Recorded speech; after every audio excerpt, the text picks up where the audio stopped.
Good evening, everybody. How's everyone doing? Give everybody a second to jump in here. Hello, Hero. Hello, Mad Dog. Hello, Father. Hi, Hybrid. What's up, Mel? Good to see you. The reason I called Hybrid Father.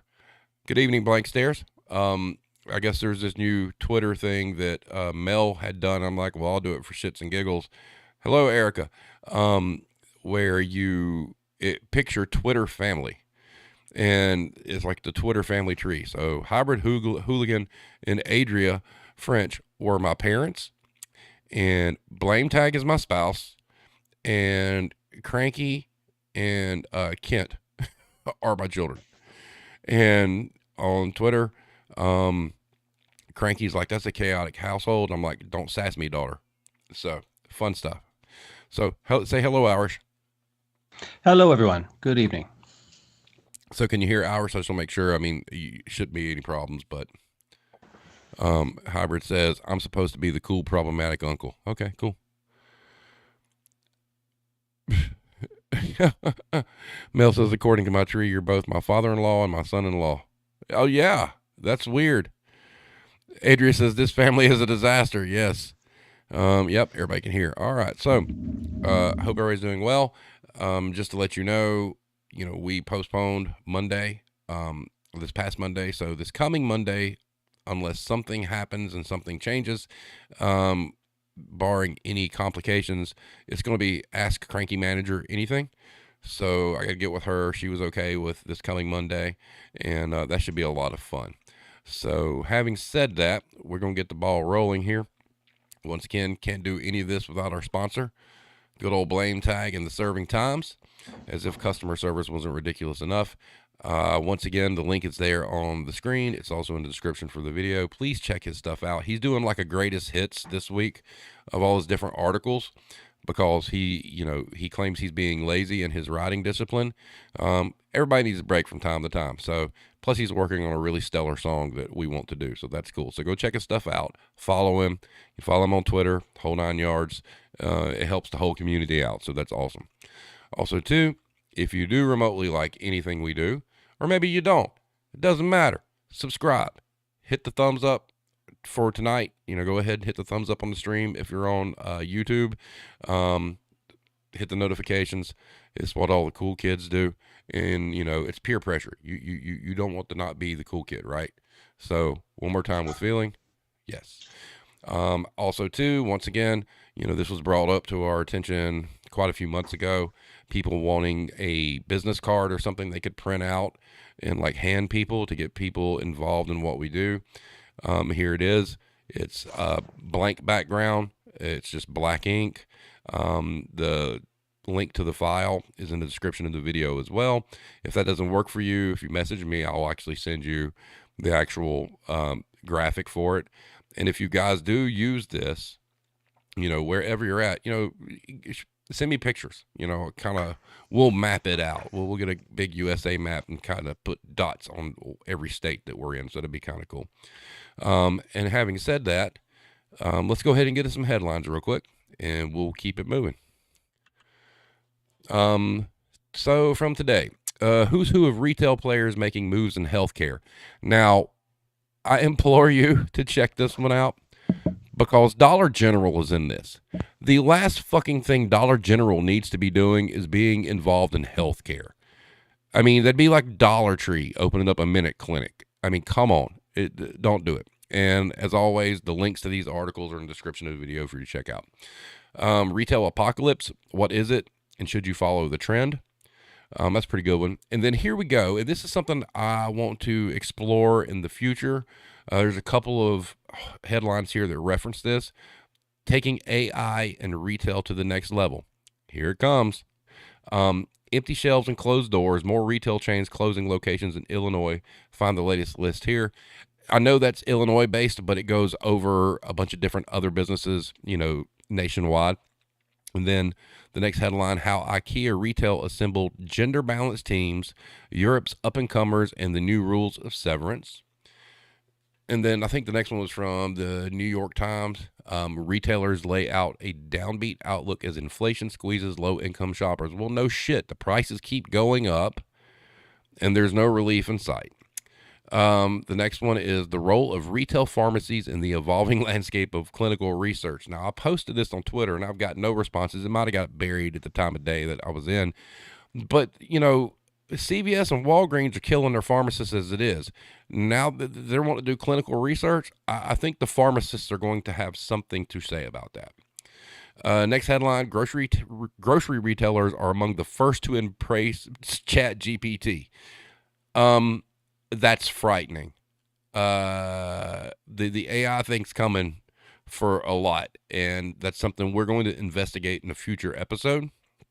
I plan on exploiting Chat GPT for a Warzone episode, and that ought to be interesting. The next one's from Australia, how Gen Z is poised to shake up Australian retail. And the next one Irish had sent me. So check this out, guys. Grocery price inflation hits new record high of 16.4%. And is that just Ireland, Irish, real quick? Yep. 16%. And we That's think right. we got it bad. Holy shit. And then this one in the latest edition of Crime Doesn't Pay. Retail theft suspect impaled by fence post after car runs red light causes 3-vehicle crash. And then the final headline, retailers could face cost cuts and slower sales this year. So there we are. Let's check the chat real quick. Adria says, I've got my cocktail ready. Hero says, or you can be like me and screenshot right now. Erica says, or Kroger. Kroger and clinical research is a sick joke. It really, really is. Yes, it is. So we've got that out of the way. Irish, it's time for your fact of the week. Go ahead. Well, this week, we want to point out that in the USA, 49% of retail cashiers are over 40 years old. You hear that? 40 years old. We're talking about jobs for teenagers, right? Indeed. Yeah, right. Welcome, Blame Tag. You've had a long week, man. What is today? The 6th or 7th day straight, something like that. Okay, so this next topic is, I was telling Irish before we came on, I can't remember how I found this. It was just, I was searching something and it popped up. And we're going to talk about the lean payroll model. Now, I will tell you that a lot of companies use it and they don't call it by name. But when I was the store director for At Home, one of their big selling points to their investors and whatnot, and the CEO was not shy about saying that one of the secrets to their success was running a lean payroll model. So, and to give you some context of what that really was like, the building I was in, and Mad Dog can confirm that I think it was about the size of a Walmart Supercenter, pretty close. But they expected us to run that building on roughly 25 people. That store was big enough that it would take you almost 5 minutes to walk from corner to corner. And they bragged about how they were so proud that they had this lean payroll model, but yet they had to keep sending teams out to different stores to clean them up. And they'd get mad at the managers because they had to do that, but and questioning, well, why is your store in this condition? And like Mad Dog just said, that's 25 total employees, not 25 at a time. That's your entire staff, 25 people. So having said that, I found this, and this really sums it up very, very well. So this is from a website allaboutlean.com. And they're basically talking about organizing your industry or whatnot. And I don't really know what the terminology is about lean versus what they're talking about here. I didn't really research that, that deep. But from the payroll standpoint, this was their argument. This was from September 13th in 2022 by Christoph Rosser. He states, in this post, I would like to talk about another term that claims to be lean staffing. It is not lean. It is an abomination. It is pretty much the opposite of what, in my opinion, lean stands for. It is a complete lack of respect for humanity. Let me explain you what it is, why it is terrible, and how to prevent this. Note that this post may include a rant here and there. I understand. So, what is lean staffing? Lean staffing is a buzzword that is making its way around America. It is basically a deliberate and drastic understaffing of whatever you want to do. You intentionally provide not enough manpower for the work and let the employee scramble to make up for it. Or even if you provide barely enough manpower for the average work, it is insufficient to cover the fluctuations. Often it is combined with paying the lowest wage the company can get away with. The reason for this is simple. The owners want to save money and reduce labor costs, but this is very short-sighted, as we will see. Sometimes lean staffing is also used to properly link the task with the people, i.e., which person does what and when. That may be of use, but the abuse to simply cut labor to the bone is bad, really bad. So where does it come from? Lean staffing comes from the United States. Go figure. It seems labor relations in the United States are on a very different level than Europe. Europe sees a company as a social construct, and the company needs to care for its employees, and this is often required by law. In the United States, a hire and fire approach is common, and employees are often seen more as biological machines and treated as such. There is a lack of compassion for workers of middle class and below. One early driver of this was quote-unquote Neutron Jack Welch, the CEO of General Electric. He was probably the most prominent top manager who put profit before the happiness of his people. He popularized the rank and yank policy, nowadays euphemistically called the vitality curve, where the bottom 10% performing employees would be fired each year. This led to a decline in morale and motivation, as well as increased discrimination, and may not even have saved any costs since the managers now spent a lot of time on looking good.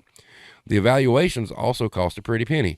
Jack Welch increased the valuation of General Electric, but this may be mostly due to mergers and acquisitions, while the overall value of the company suffered. Overall, it is uncertain whether he was a good manager or was merely looking good. So, where is it used? Oh, shocker. Lean staffing is mostly common found in the service industry and in development. It is more difficult, but not impossible, in manufacturing. An assembly line provides regular work, and having not enough people may stop the entire line. Additionally, technical job workers, even low-skilled ones, do need some training to do the job correctly, which has problems with high turnovers. The workload in service jobs often fluctuates much more, and an understaffing may be followed by an overstaffing if the current demand goes down. So why is it terrible? Well, lean staffing is terrible. First, it creates an incredible hardship for the employees. Due to the understaffing, there is always more work than reasonable. Good work is a mixture of busy and not so busy times. Being required to always give 130% burns out the workforce. This is often combined with excessively long hours to still get the work done. Lots of pressure and guilt trips. Quote unquote, do you want to let your coworkers down? Quote unquote, we all need to give it our best, etc.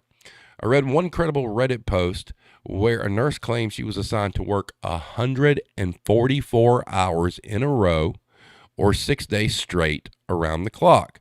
This would be humanly impossible. People are forced to come in sick, do two jobs, or do jobs they are not properly trained for. Even if the staff is not exhausted already, safety measures may be neglected.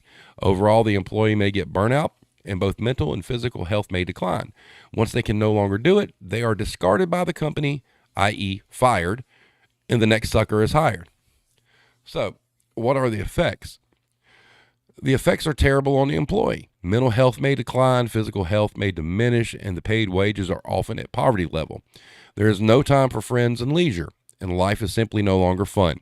If you are curious, for the U.S., you can calculate the poverty level and the living wage for your location here, and that's livingwage.mit.edu.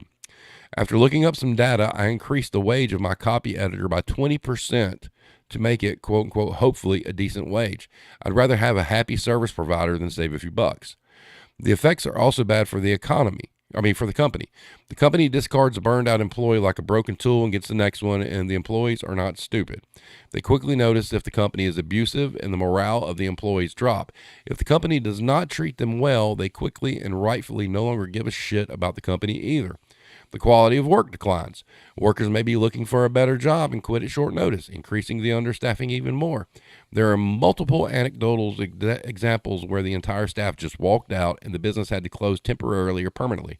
The word gets around too, and staffing may become more difficult. There's an internal memo at Amazon where they worry if we continue business as usual, Amazon will deplete the available labor supply in the U.S. network by 2024.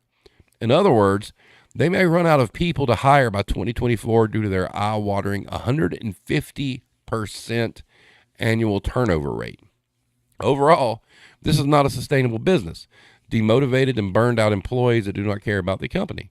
High turnover with frequent hiring and firing, including the associated expenses for onboarding, training of new employees, and severance pay or unemployment benefits for dumped workers, not to mention possible legal costs. The customer will notice too if the quality of the service is shitty and may take his money somewhere elsewhere. Overall, the entire company will fall short of its potential earnings. So how to prevent it? The whole problem with lean staffing seems to be mostly a United States problem. Go figure. While in Europe, some employers would like to do this too, European labor laws protect employees from abuse. In Germany, we get at least 25 days, usually 30, vacation every year. Wrap your head around that. Additionally, we get almost unlimited paid sick days. I have heard of employees that were finally let go after 2.5 years of uninterrupted paid sick leave. Firing is difficult and requires a very good cause. If the company messes this up, the courts will breathe down their necks. Except for gross misconduct, there's a termination period of at least 1 month before an employee gets fired and actually leaves the company.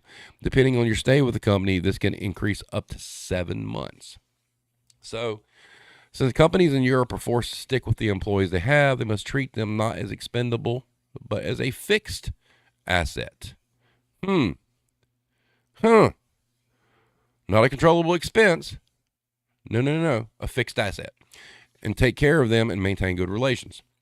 The United States often sees workers as commodities to be disposed of if they no longer work.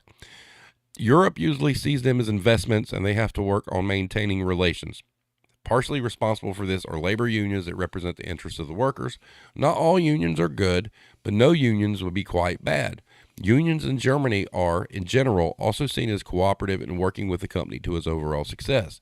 The unions of one plant I worked at had a strike every year out of principle, but they scheduled it 2 weeks in advance for a Friday afternoon, 1 hour before closing time. Hence, while they proved that they can strike, the actual impact on the plant was negligible. Overall, unions can also influence the government to improve labor relations. But in the United States, many companies are fighting against unions, quote-unquote union busting, with legal and not so legal means. Typical offenders: Starbucks, Amazon, Apple, and many more. Overall, work life in Europe is much more benign than that in the United States. A worker in the United States, even in middle class, has the constant threat of losing everything. You got cancer? Here's your multi-million-dollar medical bill. Now you're homeless too and still have cancer. Europe provides many safety nets like unemployment insurance, health insurance, pension insurance, and more. While you still can fail, it is unlikely to end in homeless, broken, sick ruin. This lack of safety in the United States makes many people literally sick. Crime increases, mental health overall declines, and the entire nation pays a price for a questionable profit of some companies. I have worked both in the United States and in Europe, and while Europe also has its flaws, I much rather prefer to work in Europe. So, there's that. So, let's take a look at the chat here. So, it was Blame Tag's 6th day in a row today. Hira says 40 means they should do the job of 3 teenagers, right? Retail math. Mad Dog says it's her first day off since January 8th. Let's see. Mad Dog also says always do more with less and do more for less. Needs to be a shirt. Yep. Erica says, can we say hashtag GE2? No surprise there. And why the fuck does that dude look like the president of the Mormon church? Oh, good call. Adria says, I was the only closer in the deli on Monday night. Suddenly a new hire was sent to me 3 hours before the end of my shift. She was 18 and this is her first job. I was expected to train her. Oh, that's great. Mad Dog says, I just got my team an 18% raise, but they didn't say anything about me getting any more. Mm-hmm. And Alex says, as always, the U.S. is behind the rest of the world. Hashtag in other news, water is wet. And Erica says, right to work laws are the biggest union buster there is. So we're all caught up. Irish, your thoughts? Well, there's a lot to unpack there. Whew, where do you start? I suppose whenever this subject comes up, there might be some people wondering why I even participate on this show because it's like it's sort of the contrast is rather stark, you know, on a kind of a personal level. To be honest with you, what you just read out there in the last few minutes is precisely why I don't live in the United States. My wife is American. We did have that option, and we sat down and talked about it. And that was like, you know, with my background in retail, I was almost certainly going to get stuck in a retail setting over in the States. And when I looked at the two options, you know, pay wasn't even close to being the most important thing. It was what you just outlined there. Is just how cutthroat it is and how easily you could become unemployed and homeless through no fault of your own sometimes, you know. So that is one very stark contrast between the two retail worlds, if you like, between over here and over the States. But yeah, I think that article is very concise. It sums it up very, very neatly, and I think the whole lean philosophy it comes from Japan initially. Like, it was Motorola that started it, Mm-hmm. but it was to do with production. It was to do with eliminating defects, Lean Six Sigma. You know, and you cannot apply that to humans. It doesn't work. Right. And I think I disagree with the author on one thing. I don't think it started in the States. It actually started, ironically, in Germany, with their two big retailers over there, Lidl and Aldi. You know, they really pushed the lean everything, including staff. But over time, the laws in Europe made that more difficult for them. What's happening is it's flourishing in the United States, that kind of philosophy. Well, that makes Whereas, sense. yeah. Um, Real quick, Irish. So Blame Tag likes to listen to this stuff while at work, and I don't know if you see his comment. He said, I do. "LOL, Irish customer didn't like what you just said about America." Well, tell them to go talk to the manager. There, thank you, thank you. So Irish, I want you to talk a little bit about the working conditions in Europe real quick. I have to step away for just a second, so I'm going to disappear from the screen. So if you would talk a little bit about, you know, especially with like Aldi and Lidl, because of the simple fact that they are flourishing here because they're working their people to death over here. So especially if you have some insight into that, and I'll be back in like just a second. Yeah, okay.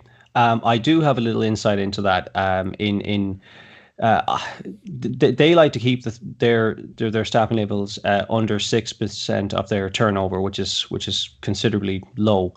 And when it comes to they kind of pioneered the idea that to cut costs and like to ridiculous degrees. Like they didn't even merchandise; they just put everything out in boxes as they come off the truck, that kind of thing. And they apply the same thing to their staff. And really, when you they were very successful in doing that. You know, all of their stores are standardized; they're the same size. They have they only have, I think it's 1,500 products in total, which is insane in a grocery retailer. So they're really good at what they do, but when it comes down to the human side of things, I think they pushed it as far as they could before the kind of the unions in this side of the pond began to kind of push back against that sort of thing. I don't think they particularly targeted those stores, but it was just in general, like you know, unions began to put pressure on governments to instill laws that would protect employees from working the way that machines are pushed to work. And I think that one of the it's one of the things that no longer flourishes here because of the laws that are in place in general within the EU and even in individual countries within it, where in the States it's still allowed to do flourish. Now, one thing I will say about Aldi and Lidl, they both brag to this day that they pay their staff more than their competitors. That is true. But anyone with even the remotest amount of intelligence and interrogates that realizes, well, if you pay your staff 30% more than your competitors, but your staff are doing the job of three fucking people, that's not a really good, trade for the employees there, Well, in to my your opinion. point, yeah, to your point on the pay, Mad Dog, and I know this as well for some phone conversations I've had about potential employment with Aldi. Mad Dog says, and ironically, here Aldi and Lidl are very competitive in pay. They are, and I have to give Aldi a little bit of credit. There is not a lot of smoke and mirrors with them. When you talk to them, especially if you're talking about being a manager, they flat out tell you they're going to work you to death. Basically, they tell They you do. that. That's not sugar coated. It's like you're not coming in blind. If you decide to do this, you're going to No, work. they're very upfront. I mean, their turnover rate is 20% ish. I kind of have a little bit of insight. I won't name specifically which one it is, but I did go through the management process in one of those establishments. I got offered the job and actually ended up getting a different one instead, which probably saved my life, because they straight up do tell you, like, there's absolutely, no prisoners here. You will be worked to death, and you're expected to be on call 24/7. You will go wherever they say. But I suppose the thing is that they, if you look at least over here, I'm not sure what it's like in the States. Their workforce is typically younger. Okay, they they're typical, like over here, just as anecdotal now, like, but they will be in their 30s and under, Mm-hmm. and they would, like, most people would last a couple of years, burn out, and then they just get replaced. And it's very, very like that. What's his name? That guy, that Neutron Jack, or whatever you call him, Jack Yeah. Welch. It's something along those lines. I don't know if they specifically mean that or target that, but I th- what's frustrating for me is that, listening to that and reading that article, listening you as summarize it there, is that the United States seems to be going backwards, because I think, It is. 50 years ago, it would have been almost the opposite. It was actually workers over here that were not unionized to the extent that you guys were, and we were probably open to more exploitation in some ways, and, like, for example, I mean, you guys have people like, for all his faults, Henry Ford. I mean, he looked at the assembly line and began to and doubled the pay for workers, and then, he realized that, he got more loyalty, got more out of the workers. You have people like Carnegie was a bastard to his employees, but he did turn around towards the end of his life, and Yeah. became a philanthropist, and changed his tune on that. You have Westinghouse is probably the best one of them all. Like, George Westinghouse was a model employer, and those people have kind of been forgotten about, and now you're kind of, you're celebrating productivity and stock market indexes. It's gone backwards, and you've forgotten about, what runs every business at the core of it is the people. And the Yep. same companies that probably celebrate things like, lean everything, are also the ones that talk about, oh, how the customer is the center of everything they do, their whole philosophy, and they promote customer service. How you cannot, it's contradictory. You cannot have good customer service and no workers. It's just not going to happen unless, of course, you think ChatGPT is going to be a good, deliver personal customer service that people are, warming to. I don't know. Like, it's contradictory to me. It's going backwards for you guys. We're at a point over here where enough is legislated to protect workers. Uh, Now it's still harder in retail in most places, but, like, you still, there isn't such a thing as, like, the the at will state over in some of the states over there. Correct. Like we don't have craziness like that where you could just walk into work and someone says, right, it's your last day, and give you no explanation. um, that's insane, because I think I've mentioned to you before on this show, like that, the reality, there's an acknowledgement over here, at least, that when you put in the years in a job over here, there's an acknowledgement that, part of you has been invested in that company. And if they decide to make you redundant for no good reason, they owe you a severance for that. And I think that protects more jobs than people probably like to admit over here. Yeah, and you talk about going backwards, and we talked about this on before we went on the stream, Hmm. and this was something that I had actually posted on Twitter too, that I saw right before we went live. And just to give you guys an idea, one of the things that I saw, um, and this was, I found it on CNN. Arkansas governor signs bill rolling back child labor practices. So it's good old Sarah Huckabee Sanders repealed the whole thing where parents have to approve, their 16-year-old going to work. There's no paperwork now. So now 16 is not the minimum age. And, like I said before the stream, Irish, these companies are in the, you talk about legislation, in the EU, right? There's no legislation here to protect the workforce.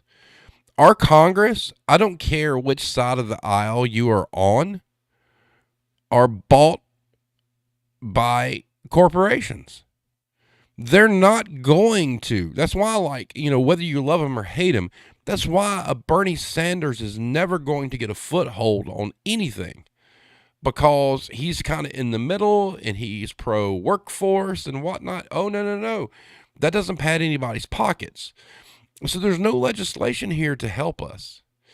And you've got stuff like this. I mean, we're repealing child labor laws, and because they're just going to refuse to pay anybody. They're just going to refuse to increase the minimum wage. They're just going to refuse to give people a living wage. And, it's extremely demoralizing. You know, uh, people, I don't understand why. I mean, there's different degrees of people. I mean, there's people who are super fucking smart and they get like all these degrees and they make seven figures a year or whatnot. And that's awesome. That's cool. They worked for that in most cases, right? But you've got the average individual. You might have somebody that doesn't have the capacity to carry keys, but they're a great worker. They don't get a fair shake. They got to struggle. And you get people like me who decide I don't want the hassle of having keys and take massive pay cuts and barely, quote unquote, survive, because you're tired of the exploitation, especially of managers. And I mean, we talk about exploitation of employees, period. But my God, in the retail industry, you want to talk about exploited people? Hey, it's store managers are some of the most exploited labor in the industry. Because to answer what Alex had said, you were talking about being on call 24/7. Hey, guess what? You sign up for a set of keys, you're on call 24/7. And guess what? You don't get paid any extra when you get a phone call at 3 o'clock in the morning saying, hey, the alarm went off at your store and you got to drive 30 miles to make sure nobody's broke in. You don't get anything extra for that. You're just expected to Hmm. do it. And so Irish, you're 100% correct about us going backwards. It's an anti-labor administration. It's an anti-labor Congress. You know, what? I mean, can somebody tell me what Congress's work schedule is all 7 days of the week? They're not working all 7 days. They're not working all five. And they're sure as fuck ain't working 40 hours a week, and they sure as fuck aren't all 24/7 call. But we have people that are career politicians that are millionaires for doing nothing. And that's fucking terrible. My rant's over. Your turn, Irish. Yeah, I don't know. I think that I'm not 100% sure on exactly how you kind of dropped the ball on this as a nation in the last 50 years, because I I I think objectively speaking, the working class, if you like, were better off being working class, say 50 years ago than they are today. Um, and I think most of the blame lies at how you know productivity was given precedence over quality of life and work life balance and all this sort of stuff, Hmm. and it's only like I think the wrong kind of things were celebrated. Success was measured in how well a stock price did, as opposed to how beneficial it is to the things that a company produces, or how it treats its workforce, or all the kind of externalities that come with employing people. And then you know, I consumerism is a big part of it as well, because there's so many of your jobs went overseas, and then the priority was on consumption, how much shit that you could buy for your hourly wage. And I think people got a little bit too focused on that kind of thing, and not the wider picture of, like, just the work life balance. Like, you, it's just the ordinary worker has just been allowed to be exploited. If you take out the word lean from the article, and replace it with the word exploited, it reads probably a little more accurately. It's just everything that you all the strides that you had made as a nation, which is something to be proud of, was it has become it's rolling backwards, and as something as ridiculous as watering down child labor laws to do what? I know why. You want to know why? Mm. This is my theory. All right. And then I'm not crossing into conspiracy territory here or whatnot. So, why, other than cheap labor, would we roll back those laws? Well, if you follow geopolitical things and saber rattling and whatnot, so China has talked about invading Taiwan by 2027. So let's think about the labor situation in China.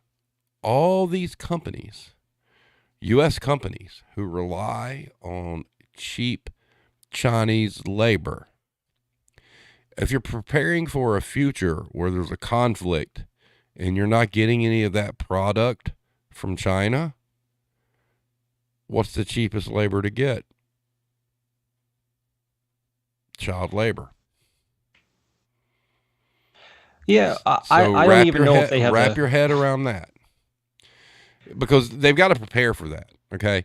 Now, also to the child labor thing, you're also talking about it's just cheap labor. It's companies refusing to pay, a living wage. But the argument can be made that if you're paying a 14-year-old $3 an hour less than, say, an 18-year-old, a good labor attorney out there can argue that it's age discrimination, right? I don't. I mean, yeah. I mean, they why not test that? Why not test that in court and see how it goes? Because look, it's I don't even know if there's any foresight to something as stupid as what they just proposed. Like, I don't think that they're planning for anything to do with China. I think it's I actually a do. bit I sadder than that. 100% do. You have to prepare for this. Well, I wouldn't know if it. Well, it's like this. Uh, I think it's a little bit simpler in the sense that I think that they're pandering um, to those that will listen to them, that yearn for the days of, like, 16-year-olds working enough to to pay their way in the world. Is sort of, I don't know, there's some nostalgia about that, but as well, I don't know. I think that the the idea that, like, that you're watering down child labor laws in order to fill a gap in, in an industry, when the alternative is to pay a living wage, it just reflects very poorly on whoever is allowed to make those decisions. Um, and it goes back again, like, the companies, for the most part, are controlled by the shareholders, who, you know, there's enough of a, I suppose, there's enough of a kind of, they're not attached enough to what the company does. When they're merely a shareholder, they're probably not even aware of how the company's run or who's in charge of it. They don't consider, like, the workforce, when the share price is the only thing that they give a shit about. And I think that people in charge of the company are just have this tunnel vision of get the share price up as much as possible to keep the shareholders happy, and to hell with the externalities and the consequences, of which workers are one of those. And the environment is another one. And the whole world has gone to shit because of this silly kind of way of doing business. Yep. And so I want to get into the chat real quick because we've missed some stuff. Alex says politicians don't understand work-life balance because they hardly work but think they work, so they just don't get it. That's correct. Adria says it all goes back to breaking the PATCO strike in the 1980s air traffic controllers by Reagan. TM Lynn says, imagine if stock reports included retention rates. Well, that'd be a good one. Alex also says, and this is a very good point, especially if parents aren't involved. Children don't know their rights, so they're less likely to speak up when they're exploited. That's huge. That's a very valid fucking statement. TM Lynn said they'll focus more on getting product from India and Southeast Asia. Yes, they will, but I'm telling you, they're prepping a cheap labor force for a reason. Watch. Adria says, when Reagan broke the PATCO strike, it crushed almost all unionizing in the U.S. From there, workers had no power. It just got worse from there. TM Lenz, and this is a valid point too, some states allow lower wages for minors. It's controllable expenses, once again. Hero says, get your worker bees trained to depend on what you're willing to give them earlier on before they know any better. Yep. Hybrid says, I think it's because since immigration from Mexico has been cut down, they no longer have people who will work those jobs, and now they're trying to replace them. That's very possible as well. That's valid. Hero says, because think of the people who will be taking advantage of a lower working wage, the people who are barely making enough and need that extra. Yep. And then Adria says, I agree with you. Labor issues aren't just happening in a vacuum. It's a worldwide system of capitalism, and Americans are the most brainwashed, so they're trying it here first. I mean, I agree with most all of that. And, the thing I look at is, at its core, I mean, I do think the China thing, pending China conflict, does come into play. But my first thought is still always, we're going to do everything we can to not raise the minimum wage and not pay a living wage. And if you look at what's going on right now in the economic environment, you look at the inflation. I mean, we're past the point now where the inflation should be coming down. And we have a runaway freight train of corporations raising their prices for no good reason, especially on necessities, because guess what? You got to buy them, right? You got to buy, these things. So they're just tossing numbers out there like, okay, we're going to raise this price. And every report you see talking about these companies talk about how much profit has increased by them raising their prices. Our government right now is a shit show, because if they really cared about the American people, regardless of what side of the aisle you're on, we would put a stop to the inflationary prices, because a lot of them are not based on inflation. They're based on greed. Where's our investigations that you promised? There was an investigation, and it came up with it was food, energy, and one other thing I can't remember, Where's the punishment? The prices haven't went down, and they're pricing the middle class and the lower income people out of existence. Guys, when the election happens and you're voting for people, some people may be like straight Dem, some people may be straight Repub. That's fine. But guess what? Neither one of them are on our fucking side.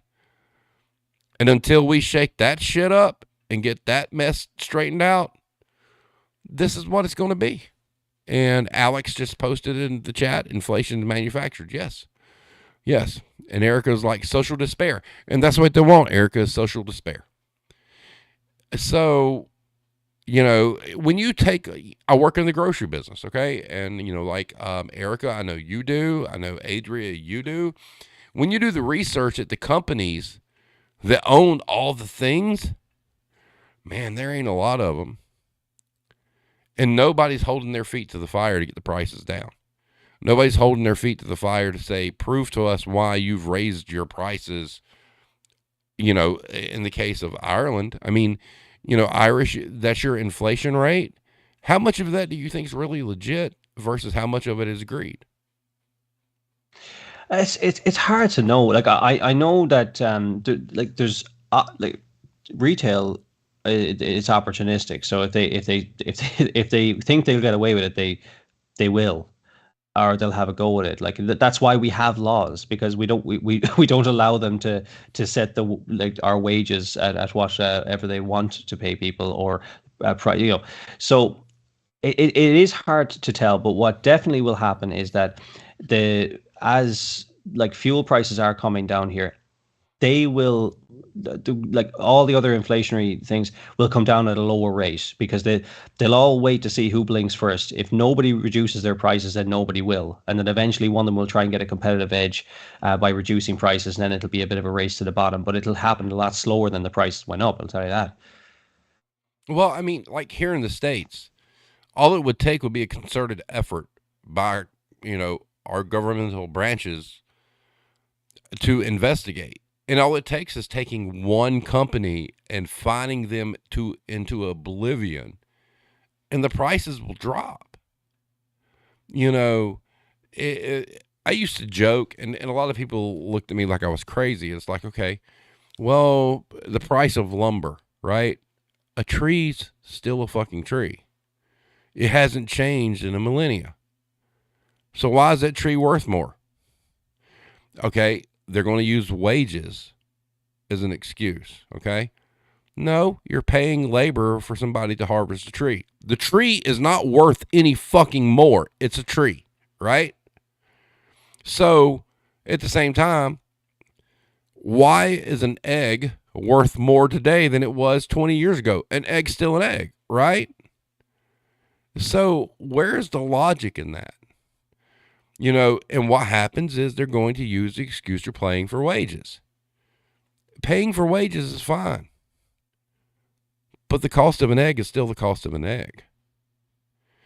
And everything functions on greed here. Everything functions on how many more, you know, points on margin can we get? And we have a limp government that doesn't research it and doesn't invest in it, you know, investigate it to figure out what's going on. And it's us people, the working class, that are paying the price for it. I mean, when you go to the grocery store and you buy like some basic staples, and you walk out, you go to ring up, and it's like $70 fucking dollars for like maybe a dozen or so items, man, we got a problem.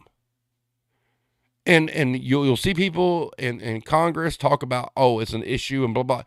Who the fuck is doing anything about it? Not a damn soul. And, you know, it's kind of the same where you're at. Because, I mean, even though our inflation is high, we're not as high as what you sent me, Irish. But, man, it's great to report these percentages. But who's doing anything about it, right? Yeah, well, I'll tell you one thing. It's not sustainable.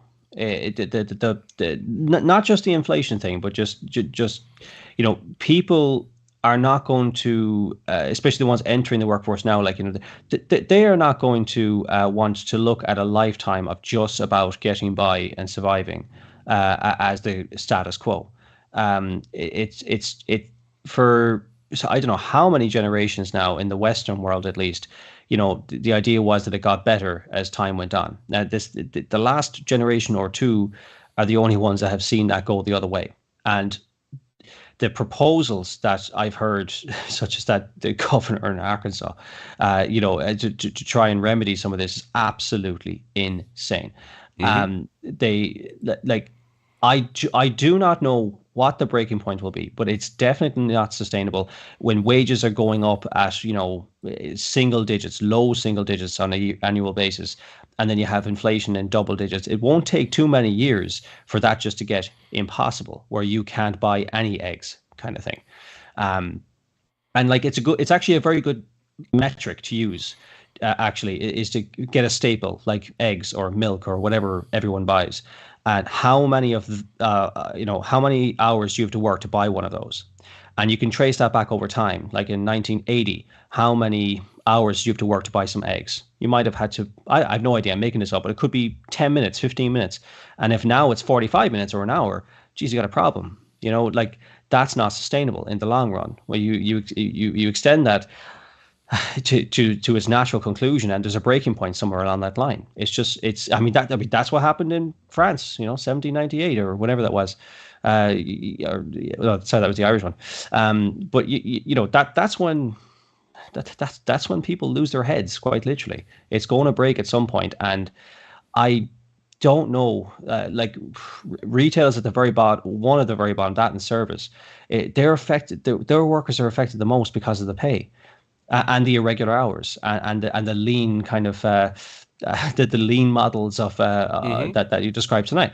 So, like, the retail workers are at the very, very forefront of the effects of things like inflation and low wages. And when you have a young workforce, and, that enters into retail for the first time, and they can barely make ends meet, um, it's no wonder that they don't last. Yeah, it's Really. yeah. I mean, I don't. There's so many problems out there worldwide with the industry that we're all in, and from a financial standpoint, as far as inflation goes. And I keep seeing there's news reports saying, oh, well, inflation is coming down and blah blah blah. And but you go into your local Walmart, you go into your local grocery store, and the prices are still going up. And it's like, what the fuck are we doing? You've got energy prices going up. You've got your local, power company saying, hey, we're raising our rates. Okay, why? You know, the substations haven't changed, and we don't have like a new power source. It's still the same. Why are we paying more? And it's getting more and more to like it's. You talk about classes of people and classes of the workforce.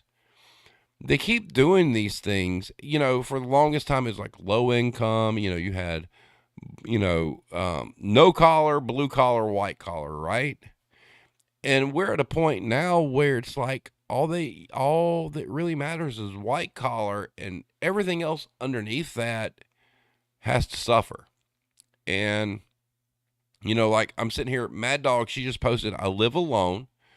I keep my heat at 65 degrees because we're in the South and it hasn't gotten to the point where it's like scorching hot yet. Her gas bill's 225. Now, real quick, Irish, I know that you talked about your gas bill before. How much does it cost to fill that tank in US Uh, dollars?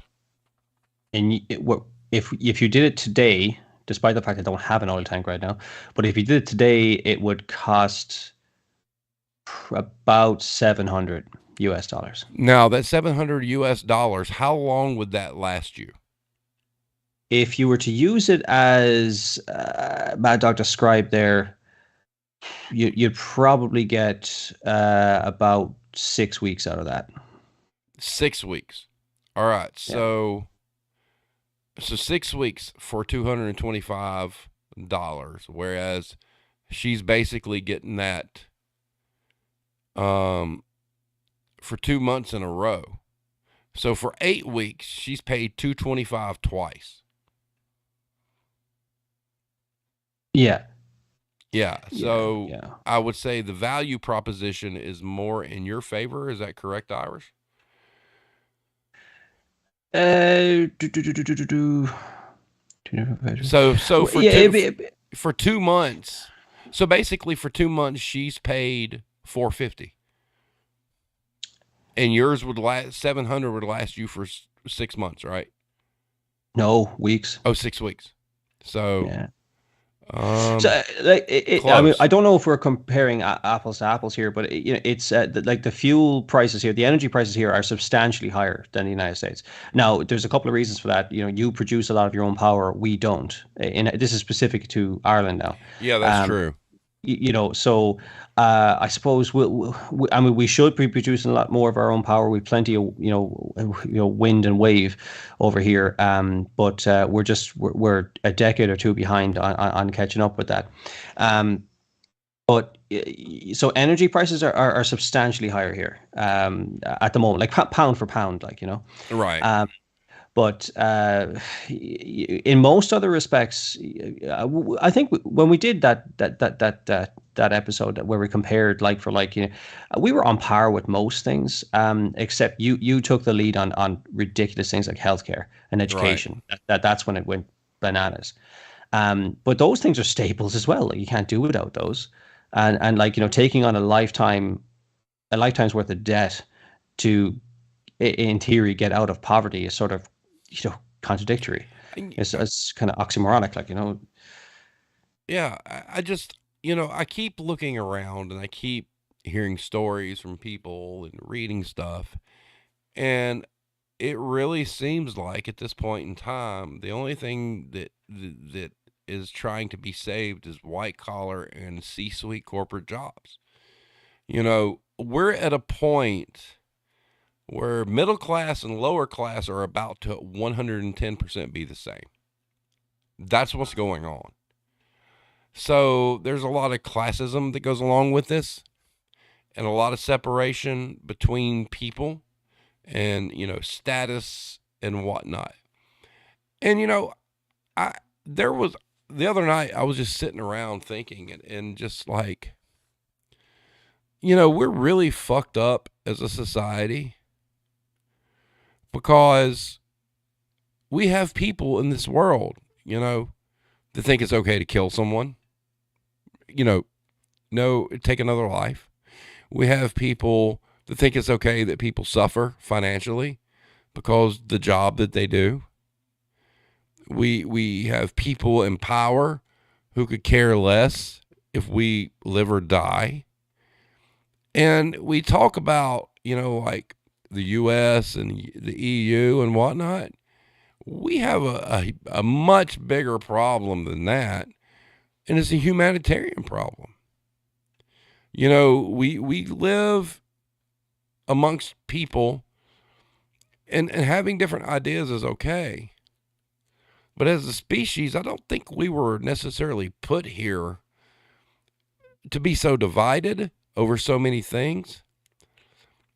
And you have to question what happened, right? And it's just a shame to me to see people work hard, in a lot, especially in retail and grocery. They work hard. They show up on time. They do their job exceptionally well. No complaints. They're never late. They never go over their 40 or whatnot, and they're struggling. And they're people that should be taken care of because, hey, we used to be essential, right? And there's a lot of people that when the social media thing happened with Twitter and Elon took over and whatnot, everybody flipped the fuck out, right? So there's always different alternatives. And there was one, it's the new one is Spoutable. And you go to it and you really look at it, and it's like, okay, the whole goal of everybody here is to get as many followers as you can get and it's very politically motivated.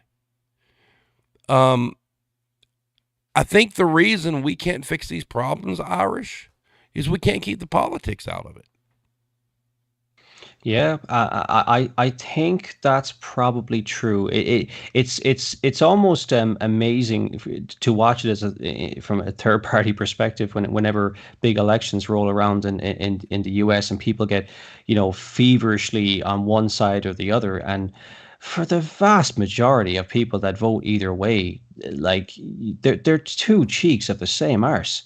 Like Thank they you. don't like they don't represent you. Like how many people that in all likelihood have you voted for who worked a minimum wage job ever? It's Right. not likely to be high, they don't really have, even with the best will in the world, like some of them might talk the talk, and their rhetoric is, resonates with you. But then when you get into those positions of power, it can be very difficult to actually get a lot of the things done because it's a bit more nuanced than that.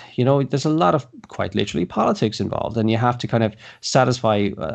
Like look at the way some of your bills get watered down. They start off as one thing, and they just Mm-hmm. balloon into, and so on and so on and so on. Look, I do think the answer is not, there's not going to be uh, a quick one, but I do think unionizing is one of them, Yep. because that seemed to be like France is a big one, in the like they were very heavily unionized. Germany to an extent, and in most of Europe, and to be honest with you, in the United States as well. Go back 50 years, you had a lot more unionized workers, and workers were in a much better position in terms of just quality of life. I'm talking about, like, someone, for the hours they work, the type of, the life they could live, like raise a family or, go on vacation, or whatever the case may be, was better. I do think that there is power in numbers. Quantity has its own quality. Some, like, yes, union busting was a big thing in the 80s, and I steer clear for the most part in this show of, like, the politics. But I mean, I think it's no secret that Reagan and Thatcher basically fucked the working class, Yes. and like we're still feeling the ramifications of what they set in place in the 80s today. It was just, it was all about self-centered capitalism, and they, I do think that unions are an answer. It's not the answer, perhaps. It's a bit more nuanced than that. I think it's part of it. If you can get people to unionize and fight for some basic staples in life, a work-life balance, some sort of predictability, especially in things like retail and service workers, your wages can just fluctuate with the whims of the seasons, and that can be very taxing on a family when you don't know if you're going to have enough hours next month to make rent because footfall's a bit low or something like that. Or if you can just be let go after working 20 years in some place because someone somewhere in an office in another state probably just signed a piece of paper that said, right, we're downsizing, or we're incorporating into something else or whatever. That's a terrible setup, and you guys deserve better, every single one of you. And that is a message that is probably needs to be kind of digested. But I mean, the guys that you're voting for can't do it, despite what they say. It has to be a collective. One person just saying all the right things. I mean, look at the track record. It doesn't matter. Pick a number of your president. 45, 44, 43. Go back to them. Every one of them have ran on one thing and delivered bugger all. Yep. You're right. So So anyway. we're sitting a little over an hour. There's some things I want to touch on real quick in the chat before we get out of here. Adria French says neither party represents the people of East Palestine who just got poisoned. You are correct. If you're not aware of what happened there, please just Google East Palestine. That's all you need to know. And then a big one, Erica had posted on a side note. Please keep the safe reads in your thoughts tomorrow, as it's a difficult day for them. 2 years since Evan passed. Justice is coming. that's something that I want everybody to keep following. There's a lot of good stuff that went on with that.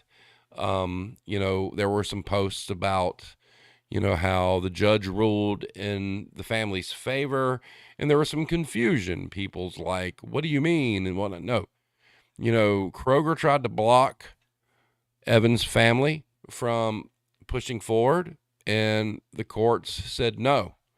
They have enough that we can proceed with the lawsuit. So please, please, please, if you haven't checked out the Justice for Evan movement, please do. They're active on Twitter, they're active on Facebook, they're active on Instagram. Go check them out. That's a huge thing because he was one of us. All right. He was essential. So please take the time to research what happened there and support them any way you can.